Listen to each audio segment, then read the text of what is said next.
مریم میں اور حسین کی ماں میں یہ فرق ہے کہ مریم وہاں رہتی ہے جہاں اللہ کا گھر ہے، اور حسین کی ماں وہ ہے جہاں یہ ہو وہاں اللہ ہوتا ہے۔ ہائے ہائے ہائے ہائے ہائے۔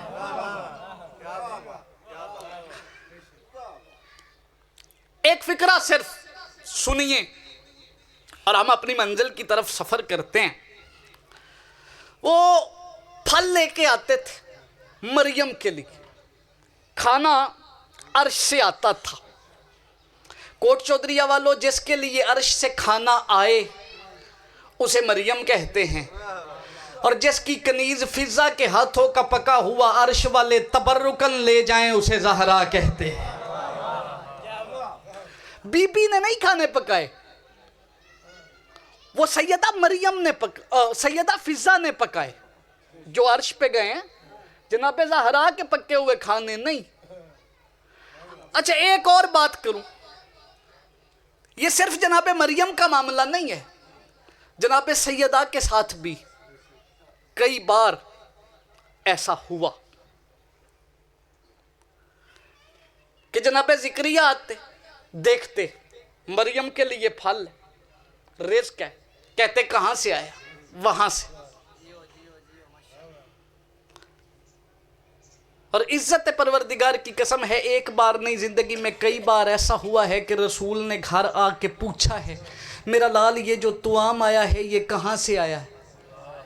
کہا بابا وہاں سے۔ اوئے ہوئے ہوئے ہوئے، پتہ نہیں میں کی پہ آخنا، رسول رسول ہے، حجت ہے۔ میرے رسول کے سامنے کائنات کا ذرہ ذرہ وجی شاہ جی ایسے ہے جسے ہاتھ کی ہتھیلی، تے جدے ہر شے سامنے میں،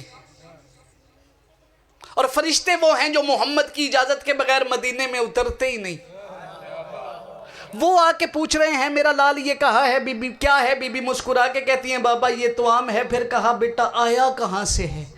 کہا عرش سے۔ اب عرش سے لائے گا کون؟ فرشتے ہی لائیں گے نا، تو فرشتے وہ ہیں جو جبرائیل کے نوکر ہیں، جبرائیل کے بھی خادم ہیں، اور جبرائیل وہ ہے جو ہاتھ باندھ کے محمد کی بارگاہ میں ہر وقت حاضر رہتا ہے، کبھی وہی لے کے آتا ہے کبھی وہی لے کے جاتا ہے۔ پھر اس کا مطلب ہے کہ اللہ کی کائنات میں بطول اور اس کے اللہ کے درمیان کچھ ایسا تھا جو بظاہراً مصطفیٰ بھی نہیں جانتے تھے تو پوچھتے تھے نا کہ یہ کیا ہے، یا پھر کہاں سے آیا، یا پھر بیٹی کی عزت بتانی تھی۔ اور میں تو یہی سمجھتا ہوں کہ رسول نے زمانے کو زہرا کا رتبہ دکھانا تھا، یعنی زہرا اسے کہتے ہیں جو اپنے اور اللہ کے معاملات کے درمیان نہ کسی نبی کی محتاج ہوتی ہے نہ کسی فرشتے کی محتاج ہوتی ہے۔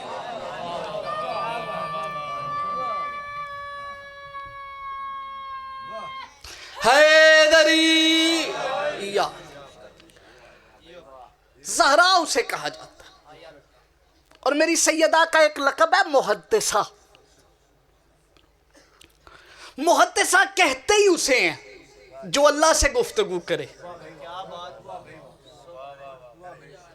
محدثہ کہا ہی اسے جاتا ہے جو اللہ سے گفتگو کرے۔ آخری گل لکھ کرن لگا، بس مجلس پاک تمام ہو گئی۔ حدیث قصہ آپ کے ہر گھر میں موجود ہے، شیعہ سارے پڑھتے ہیں۔ یہ بی بی کا کلام نہیں ہے، یہ ساری کی ساری حدیث قدسی ہے، اللہ کا کلام ہے۔ کوٹ چودھریاں لے حدیث قدسی پتہ ہے کیوں تھی؟ ایک کے حدیث، ایک کے قرآن۔ حدیث قدسی اللہ دا او کلام ہے جڑا قرآن وچ شامل نہیں، لیکن گلاں انہیں ذاتی کیتیاں، اسے کہتے ہیں حدیث قدسی۔ تے اے جڑی حدیث قصہ اسی پڑھنے ہیں بھائی وجی شاہ جی، آج کل بندے اعتراض کرتے ہیں جی یہ حدیث قصہ ٹھیک نہیں جی، کیوں؟ ان جابر ابن عبداللہ ہے انصاری کہ جی بی بی جابر سے کیسے بات کر سکتی ہے؟ پہلی بات تو یہ ہے کہ یہ بی بی ہماری بیبیوں جیسی بی بی نہیں،